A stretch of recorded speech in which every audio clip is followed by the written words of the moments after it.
पृथ्वी ने अपनी इतिहास की सबसे ठंडी परिस्थितियों का सामना किया है।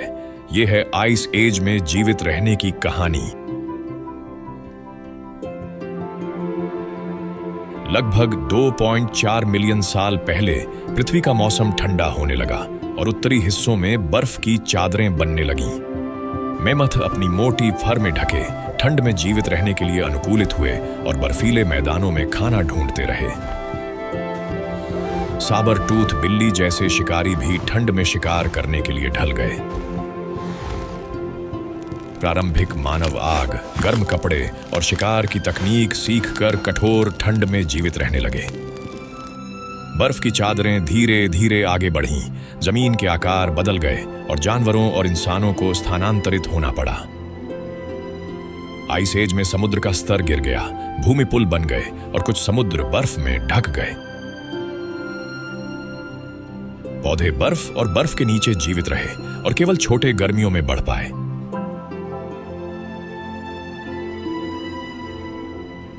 मेमथ के अलावा विशाल स्लॉथ, ऊनी गैंडे और अन्य बड़े जानवर भी बर्फीले इलाके में घूमते रहे। ज्वालामुखी फटने से मौसम प्रभावित हुआ, राख फैल गई और तापमान और ठंडा हो गया। बर्फ के पिघलते पानी ने बड़े झील और नदियां बनाई, भूमि का आकार बदला और जानवरों और इंसानों के लिए पानी और भोजन उपलब्ध कराया। तूफान और बर्फीली आंधियां सभी जीवों की ताकत और धैर्य की परीक्षा लेती थीं। मानवों ने फर के कपड़े और पत्थर के उपकरण बनाए जिससे ठंड में बचना आसान हुआ। पक्षी और छोटे जानवर ठिकाने ढूंढते और भोजन जमा करते, लंबी सर्दियों में बचने के लिए। बर्फ की गति ने गुफाएं बनाई जो जानवरों और इंसानों दोनों के लिए सुरक्षित स्थान बन गईं। जैसे बर्फ बढ़ी और पीछे हटी, बड़े जानवर सैकड़ों किलोमीटर खाना ढूंढते हुए चले गए। ज्वालामुखी फटने से राख वातावरण में फैली, मौसम बदल गया और थोड़े समय के लिए ठंड बढ़ी। समुद्र का स्तर गिरने से बेरिंग भूमि पुल सामने आया जिससे इंसान और जानवर महाद्वीपों के बीच आ जा सके। कठोर मौसम में भी सहनशील आर्कटिक पौधे जीवित रहे और बर्फीले इलाके में जीवन के छोटे छोटे हिस्से बने रहे। रात में साफ ठंडी हवा में तारे चमकते थे जो इंसानों और शिकारी दोनों के लिए मार्गदर्शन करते थे। नदियां जो बर्फ से भरी थीं, मछलियों और इंसानों के लिए जीवनदायिनी थीं। मेमथ का मैदान पूरे महाद्वीप में फैला एक ऐसा पारिस्थितिकी तंत्र जो विशाल शाकाहारी और शिकारी दोनों को सहारा देता था। शिकारी ठंड के अनुकूल हुए और बड़े जानवरों का शिकार करने के लिए अपनी चालाकी और सहन शक्ति का इस्तेमाल किया।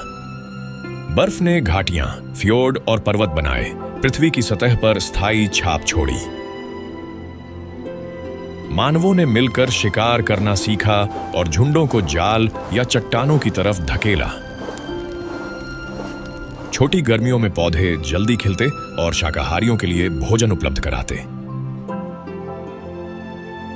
सर्दियों में झीलें और नदियां जम जाती, जमीन बदलती और जानवर ढाल के अनुसार ढलते।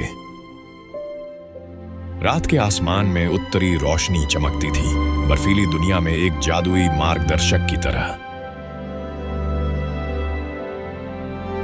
गुफाएं और प्राकृतिक आश्रय इंसानों को ठंडी हवाओं और बर्फीली आंधियों से बचाते थे, जीवन के लिए जरूरी। कठोर परिस्थितियों ने जीवाश्मों को सुरक्षित रखा जो आज भी आइस एज की जिंदगी दिखाते हैं। तेज हवाएं और बर्फीली आंधियां मैदानों में चलती थीं, इंसान और जानवर दोनों की ताकत और धैर्य की परीक्षा लेती। मानवों ने नई तकनीक अपनाई, जमी हुई नदियों में छेद करके मछली पकड़ी सर्दियों में भोजन पाने के लिए। शिकारी बर्फीले इलाकों में चुपचाप शिकार करने के लिए अपनी तकनीक बदलते रहे। मानव और जानवर ठंडी तटों के साथ साथ यात्रा करते, संसाधनों की खोज में और बर्फ की चादर से बचते। बर्फ के पिघलते पानी से झीलें बनी, बर्फ के टुकड़ों के साथ मछलियों और पक्षियों के लिए विशेष आवास तैयार हुए। छोटे जानवर बर्फ के नीचे सुरंग बनाकर जीवित रहते और ठंडी हवाओं से बचते। पक्षी ठंड के अनुसार उड़ान भरते या आश्रय ढूंढते, जिससे पारिस्थितिकी संतुलन बना रहता। आग इंसानों का सबसे बड़ा साधन थी, गर्मी, खाना पकाने और शिकारी से बचाव के लिए। बर्फ और ठंड में भी सहनशील पौधे तेजी से खिलते और छोटे गर्मियों में बढ़ते। आइस एज में बर्फ पिघलती और नदियां और घाटियां बनती। भविष्य की पारिस्थितिकी के लिए जमीन तैयार होती। हजारों साल बाद पृथ्वी का मौसम गर्म होने लगा, बर्फ पिघली और पारिस्थितिकी बदल गई। बर्फ की चादरें पीछे हटीं, पहले जमी हुई जमीन रहने योग्य हुई और नए रास्ते खुले।